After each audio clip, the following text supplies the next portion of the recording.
দর্শক, এই মুহূর্তে আমরা রয়েছি গাবতলী হাটে এবং এখন ভোর রাতে কিন্তু সুবিশাল একটি গরু বিক্রি হয়ে গেছে কুষ্টিয়ার সাদাবাহার। তো এই গরুটি কত টাকায় বিক্রি হলো এবং যিনি বিক্রি করেছেন উনি এই গরুটি বিক্রি করে খুশি কিনা বা ওনার কিরকম লাভ লস হয়েছে এই গরুটি বিক্রি করে, সেই সম্পর্কে আমরা একটু আপনাদেরকে জানার চেষ্টা করবো। আসসালামু আলাইকুম। ওয়ালাইকুম আসসালাম। ভাই কেমন আছেন? ভালো আছি ভাই।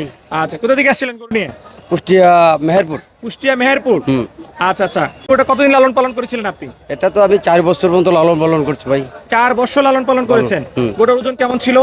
গরুর ওজন হলো 1400 কেজি। 1400 কেজি ওজনের গরু। আচ্ছা আচ্ছা, নাম কি ছিল এটা? এটা সাদাবাহার। সাদাবাহার। হাটে দাম চেয়েছিলেন কত টাকা?